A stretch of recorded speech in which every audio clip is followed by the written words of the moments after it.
Bonjour et bienvenue dans cette vidéo où je vais vous montrer comment donc évaluer des élèves par le biais du numérique sur une compétence assez simple qui consiste à situer donc des extraits étudiés en classe. Donc le travail va se faire à partir des timbres instrumentaux entendus. Et il va falloir donc les resituer dans la bonne case du tableau.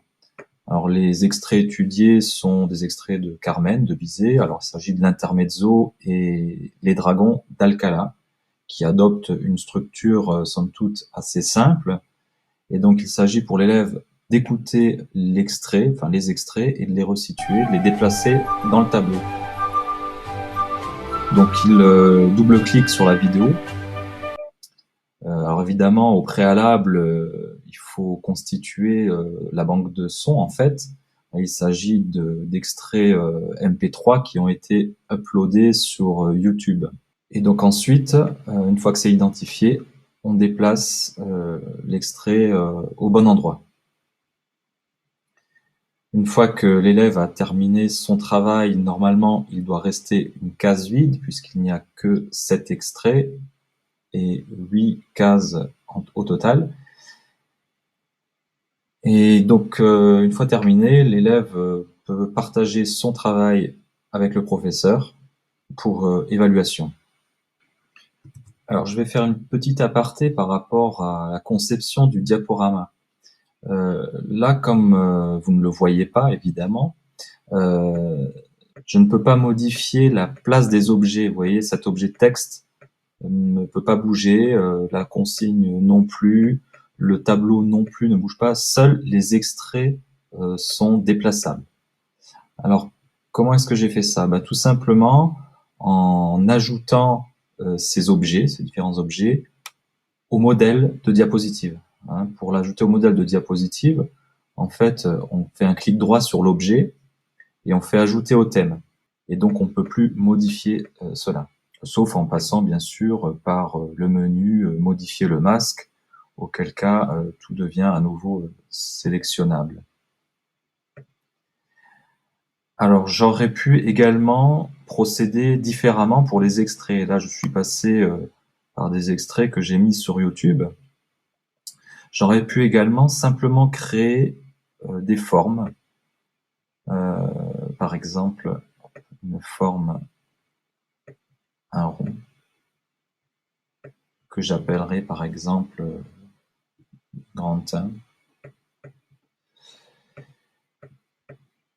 que je centre bien sûr. Hop.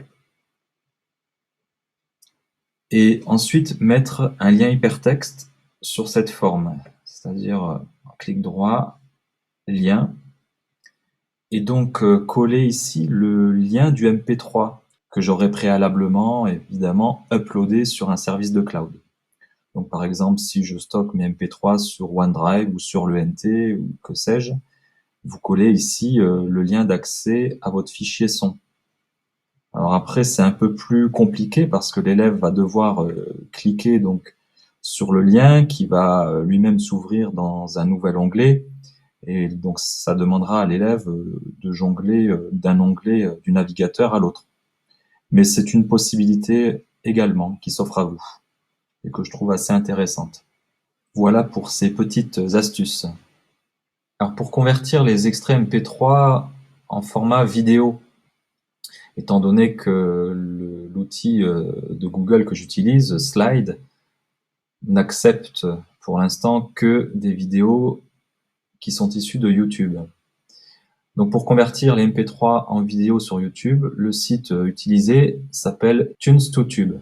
Donc je glisse ici en fait mon extrait MP3, je renseigne le titre, la description, les tags, je choisis de la mettre en public ou en privé, je choisis un format vidéo, on peut laisser par défaut en 720p.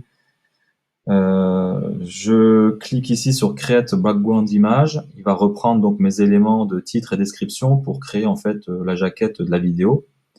Je coche bien sûr la case I am not a robot, je ne suis pas un robot, et ensuite s'affiche là sur la droite un bouton pour créer la vidéo. Alors évidemment, au préalable, je me suis connecté sur mon compte Google en fait. Donc le service demande une connexion au compte Google obligatoirement pour pouvoir ensuite transférer la vidéo vers YouTube automatiquement. Voilà, j'espère que cette vidéo vous a plu.